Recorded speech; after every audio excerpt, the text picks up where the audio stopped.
आलसी गधे की कहानी। एक गांव में नमक का व्यापारी रहता था।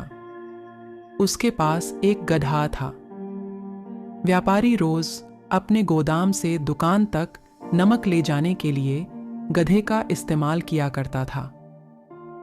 वह नमक को बोरी में भरकर गधे की पीठ पर लाद देता और उसके साथ साथ चलता हुआ दुकान तक आता था।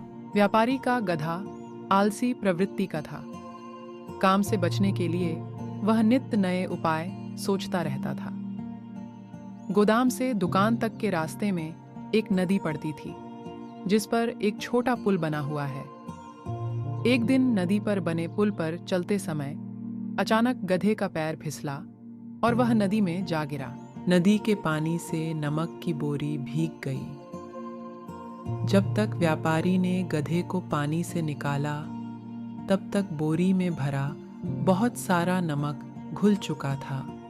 गधा जब चलने लगा तो उसे बोरी का भार बहुत कम महसूस हुआ और वह खुश हो गया। उसने सोचा कि अपने ऊपर लदा बोझ हल्का करने का ये बहुत बढ़िया तरीका है। अगले दिन वह जानबूझकर नदी में गिर पड़ा। नमक पानी में घुल जाने से बोरी का वजन फिर कम हो गया। उसके बाद से वह हर रोज ऐसा ही करने लगा।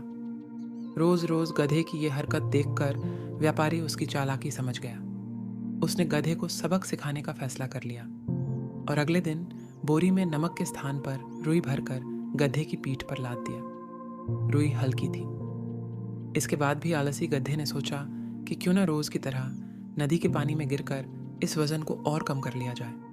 इसलिए वह जानबूझकर नदी में गिर पड़ा। लेकिन इस बार बोरी में नमक नहीं बल्कि रुई थी। पानी में भीगकर रुई का वजन कई गुना बढ़ गया। गधा जब उठकर चलने को हुआ तो इतने भारी बोझ से उसका बुरा हाल हो गया।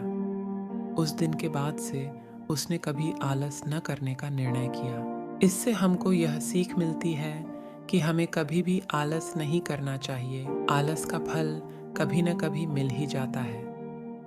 एक ही उपाय हर बार कारगर सिद्ध नहीं होता। वीडियो को लाइक, चैनल को सब्सक्राइब कर लें।